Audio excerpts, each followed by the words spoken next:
ఇదిగోండి జీలకర్ర, వెల్లుల్లిపాయ, పచ్చిమిరపకాయలు, ఉల్లిపాయ, అల్లం వేయకూడదండి. ఇదిగో చింతపండు అండి, తొక్కు పచ్చి చింతకాయ. ఇది డీప్ ఫ్రిడ్జ్లో పెట్టానండి, నిరుడిదండి, అయినా సరే ఇంకా ఫ్రెష్గానే ఉందండి.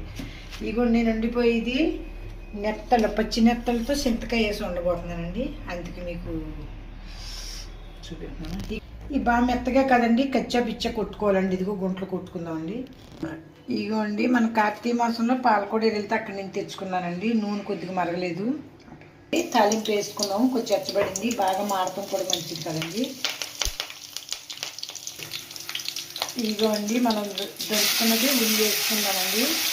కచ్చా పిచ్చగా ఉండాలండి, మెత్తగా అక్కర్లేదు.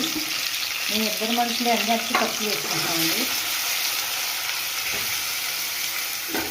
తక్కువ తీసేసుకుంటున్నామండి. మిక్సీ పట్టి ఉంచేసుకున్నాను ఇది వరకే అండి. మేము సంవత్సరం క్రితం దాన్ని ఇప్పటికీ కూడా కడిగి పోవడం చూసేది కదండి. ఇగోండి చేపలు బాగా కడిగి తెచ్చామండి. అక్కడ అయ్యే చేపలు ఎన్ని తిన్నా పర్వాలేదండి. ఈ చేపలు ఎన్ని తిన్నా పర్లేదండి. బాగా ముదిరి కొలతో చేప తినకూడదండి, అది అంత మంచిది కాదండి, కొలెస్ట్రాల్ పెరుగుతుందండి. ఈ చేపలు మీరు రోజు తినండి, ఏమో చిట్టి పిత్రనగా ఇయ్యనగా. ఉప్పు అండి టేస్ట్ అనుసారం, చింతపండు కూడా, చింతకాయ గుజ్జు కూడా మీ ఇష్టం అండి ఎంత వేసుకుంటేనే.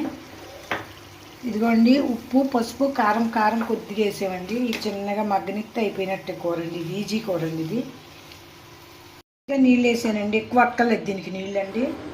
చాలా టేస్ట్గా ఉంటుందండి. ఇది ఆరోగ్యానికి కూడా మంచిది అండి. ఇప్పుడు చేపలు అంటే గుజ్జు మనం మసాలా వేసుకుంటాం, ఇందులో మసాలా ఉండదు కాబట్టి తినొచ్చండి, చిన్నలు పెద్దలు అందరూ కూడానండి. ఇదిగోండి ఫైనల్గా కూర అయితే అయిపోయిందండి.